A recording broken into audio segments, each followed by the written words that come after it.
అదేవిధంగా పర్మిషన్ లేకుండా ర్యాలీస్ కానివ్వండి, లేకపోతే గ్రూప్ కానివ్వండి, లేకపోతే ఏదైనా సెలబ్రేషన్స్ కానీ ఏదైనా కూడా ఖచ్చితంగా ఒక పర్మిషన్ విధానం అనేది ఉంది, దాంతో మాత్రమే తీసుకోవాలి. అలాగే ఇప్పుడు కొన్ని అంశాలు కూడా మా దృష్టికి రావడం జరిగింది. ఇప్పుడు చాలా చోట్ల ఫ్లెక్సీలు అనేది చాలా ఈజీగా అందుబాటులోకి వస్తూ ఉన్నాయి. మీకు 500 రూపాయలు పెడితే ఫ్లెక్సీ తయారైపోతూ ఉంది. కానీ దాంట్లో ఉన్నటువంటి కంటెంట్ కానివ్వండి, దాన్ని తయారు చేసినటువంటి విధానం కానివ్వండి, లేకపోతే దాంట్లో ఎవరు ప్రింట్ చేశారు, ఎవరు పబ్లిష్ చేయించారు అనేటువంటి వివరాలు కూడా చాలా చోట్ల ఫ్లెక్సీలో ఉండట్లేదు.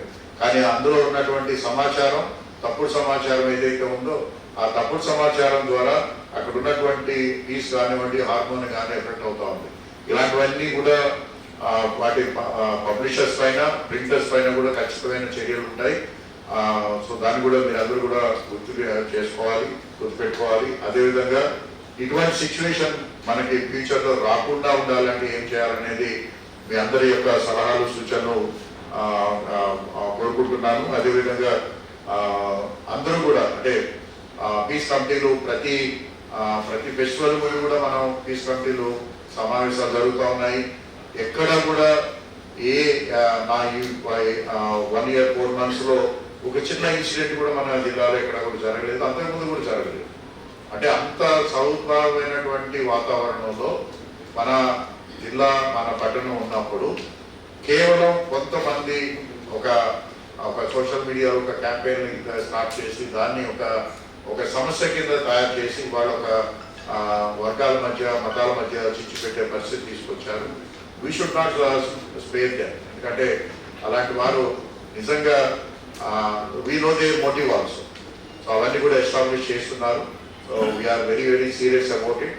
సో దీనికి సంబంధించి ఇటువంటి ఇన్సిడెంట్స్ జరగకుండా ఎటువంటి జాగ్రత్తలు తీసుకోవాలి, అలాగే నిజమైనటువంటి సమస్యలు ఉన్నట్టయితే మీరు మా దృష్టికి తీసుకురండి. We are there to resolve it. అదేవిధంగా ఎస్పీ గారు కూడా ఈ సిచ్యువేషన్ కంటిన్యూస్ మానిటర్ చేస్తూ ఉన్నారు. సో వారు కూడా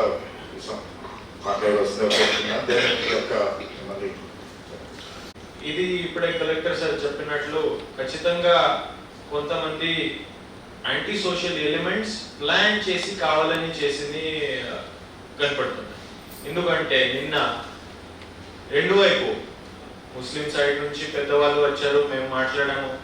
హిందూ సైడ్ నుంచి కూడా పెద్దవాళ్ళు వచ్చాము, మేము మాట్లాడాము. నిన్న ఇద్దరు సైడ్కి చెప్పడం జరిగింది సిచ్యువేషన్ ఏంటి, ప్రస్తుతానికి అదొక ప్లేస్ ఉంది, ఆ పేరు ఏంటి, దీనికి చేంజ్ చేయాలంటే ప్రొసీజర్ ఏంటి అంత ఎక్స్ప్లెయిన్ చేయడం జరిగింది. దీనికి ఎవరు కూడా యూనిలాటరల్ గా కావాల్సిందే మేము పేరు చేంజ్ చేస్తాం అట్లాంటి ఏం జరగదు. దీనికి ప్రాపర్ ప్రొసీజర్ ఉంది. ఇప్పుడే కలెక్టర్ సార్ ఎక్స్ప్లెయిన్ చేసాము. అప్పుడే ఏదైనా మీరు ఏదైనా రిక్వెస్ట్ ఉంటే మన దగ్గర రండి, ఖచ్చితంగా మేము పైకి తీసుకువెళ్ళి దీనికి అందరికి దృష్టికి తీసుకొస్తాం అని కూడా చెప్పడం జరిగింది. సో అప్పుడే మనకి పోలీస్ ఫోర్స్ కి, ఈవెన్ రెవెన్యూ అథారిటీస్ కి ప్రామిస్ చేయడం జరిగింది ఎటువంటి ఇష్యూస్ లేవు, మనం మీటింగ్ పెట్టి మాట్లాడతాము. అప్పుడు కూడా మార్నింగ్ నుంచి చాలా మంది పోలీస్ ఫోర్స్ ఉంది. ఎంత డిస్కషన్ అయిన తర్వాత కూడా ఇంత ప్రివెంటివ్ యాక్షన్ ముందే పీస్ కమిటీ మీటింగ్ పెట్టినా కూడా కొంతమంది కావాల్సిందే ఈ పని చేశారు. సో ఇది క్లియర్ ఉంది. మన దగ్గర ఎవిడెన్స్ కూడా ఇప్పుడే ఫాస్ట్ గా మనం కలెక్ట్ చేస్తున్నాము. కొంతమంది మేము ఐడెంటిఫై చేసి ఉన్నాము. నాకు చెప్పాల్సిందే అంటే లా అండ్ ఆర్డర్ కానీ, కమ్యూనల్ హార్మోనీ కానీ ఎవరైనా డిస్టర్బ్ చేస్తే దీని మీద maximum strongest possible legal action ఉంటుంది. అది మేము చూపిస్తాం. ఎవరెవరు ఈరోజు అగ్రెసివ్ బిహేవియర్ ఎవరెవరు ఇన్వాల్వ్ ఉంటారో అందరి మీద స్ట్రాంగ్ అనే యాక్షన్ ఉంటుంది. అందరూ కూడా అన్ని పండుగలు కూడా చాలా అంటే అన్నదమ్ములుగా చేసుకో కమ్యూనల్ సమస్యగా సృష్టించే ప్రయత్నం జరుగుతూ ఉంది. దయచేసి అందరూ కూడా అటువంటి ఎవరైతే ఫార్వర్డ్ చేశారో వారందరూ కూడా కేసుల్లో ఇరుక్కుని పొద్దున్న పిల్లలు ముఖ్యంగా 18 సంవత్సరాలు ప్రతిదీ కూడా అంటే యూ కెనాట్ ఈవెన్ మనం దాంట్లో ఏ అంశాన్ని కూడా మనం డిస్ప్రూవ్ చేసేటట్టు కూడా లేదు. ప్రతి వాళ్ళు కూడా మీరు కూడా కొంచెం వస్తే మీ సలహా తీసుకొని కూడా మేము కూడా పోయడానికి ఆస్కారం ఉంటుంది సార్. అలాగే ఎస్పీ సార్ కూడా చాలాసార్లు చేస్తే కూడా ఎస్పీ సార్ కూడా సామాన్యులు ఫోన్ ఎత్తారు. ఏదైనా ఇష్యూ ఇట్లాంటి ఇష్యూ ఉందంటే మేము సంఘ సేవలుగా మేము మీకు దృష్టికి తీసుకురావాలని ప్రయత్నం చేస్తాము. ఇది వ్యాపారస్తులు కూడా జ్యువెలరీ షాప్ ఉంది అది. సో సార్ ఒకటి ఏమంటే బైక్ ర్యాలీ చేసుకొని వాళ్ళు ఉత్సాహం చేసుకోవాలని సాంప్రదాయంలో భాగంగా రేపు హనుమాన్ జయంతి సాధారణంగా మేము మామూలు చేస్తామన్నారు. మేము ఇంతకుముందు కూడా ఎక్కడ కూడా ఇన్ని సంవత్సరాలలో ఎక్కడ కూడా ముస్లిమ్స్ కానీ హిందువులు కానీ ఎక్కడ కూడా గలాటాలు రాలే. వాళ్ళ పండుగలు వాళ్ళు సక్రమంగా చేసుకుంటారు. మీరు చెప్పినట్లు సంవత్సరం 4 నెలల నుంచి మీరు చూస్తున్నారు. అంత మాట అన్నారు. అదేదో సర్కిల్ రాస్తారు, హనుమాన్ సర్కిల్. మా వాళ్ళని కూడా అంచాం.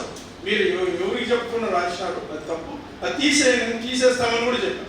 హనుమాన్ సర్కిల్ తీసేస్తాం, మీరు వాళ్ళని కూడా తీసేయమనండి అంటే మా డిఎస్పీ గారు మీరందరూ లోపలికి వెళ్ళిపోండి, వాళ్ళని మేము పంపించేస్తాం, తప్పకుండా తీసేస్తామని మా వాళ్ళు దాని మీద స్టిక్కర్ కూడా వేశారు. ఈ ప్లాన్ ముందుగానే మమ్మల్ని టార్గెట్ చేసినప్పుడు చెప్పినాం సార్. మేము సార్ ఏదో జరగబోతుంది కడపలో, ఖచ్చితంగా దీన్ని పరిశీలించని చెప్పినాము. మన రీసెంట్ కూడా సార్ ఫోన్ చేసిన, సార్ ఏదో బిజీ ఉండి లిఫ్ట్ చేయలేదు, మన కానిస్టేబుల్ నాకు ఫోన్ చేయించారు. అప్పుడు కూడా నేను కానిస్టేబుల్ చెప్పినాను ఈ విధంగా జరగబోతుంది కాబట్టి దీని గురించి కేర్ తీసుకున్నట్టే నేను సార్ గారితో మాట్లాడి మీకు ఫోన్ చేస్తాను. నేను ఫోన్ చేయలేదు.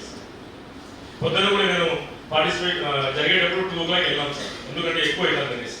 వీళ్ళను సంజాయించడం, వాళ్ళని సంజాయించడం సార్. రాణి చాటు జరిగినప్పుడు ఏమైందంటే ఎవరికొరు పారిపోయినారు, 3 మాత్రం దొరికినారు సార్. ఆ చాలా మంది పీస్ కమిటీలో వాళ్ళు, అప్పుడు సరపతి గారు కూడా ఉన్నారు, నేను ఉన్నాను, చాలామంది ఉన్నారు. అందరం కూర్చొని అప్పుడున్న అధికారులతో కలిసి మాట్లాడి, సరే ఇప్పుడు ఇక్కడ పెట్టిన చోట కాకుండా వేరే స్థలం ఏదైనా ఉందా అంటే దగ్గరలోనే ఒక స్థలం కనపడింది. సరే మీరు అక్కడ టెంపుల్ కట్టుకోండి, ఇక్కడ నుంచి తీసేయండి అని అధికారులు ఆదేశాలు ఇవ్వడం జరిగింది. పీస్ కమిటీ సభ్యులు కూడా ఆ రోజు సంతోషం వ్యక్తం చేశారు. ఆ స్థలంలోనే గుడి కట్టారు, కూడా ఆ స్థలంలోనే హనుమాన్ విగ్రహాన్ని కూడా పెట్టడం జరిగింది. ఎవరు కూడా అక్కడ గుడి కట్టుకున్నారు, ఎందుకు కట్టుకున్నారు అని అడగలేదు. ఎవరు కూడా ఇంత పెద్ద ఎత్తున 30 అడుగుల ఎత్తు అనుకుంటాను విగ్రహం పెట్టుకుంటే దానికి కూడా ఎవరు అబ్జెక్షన్ చేయలేదు. అంటే ఇష్యూ చేయాలనే ఉద్దేశము ఏ ముస్లిం కూడా లేదు, ఎవరు కూడా ఇష్యూ కావాలని కోరుకోవడం లేదు.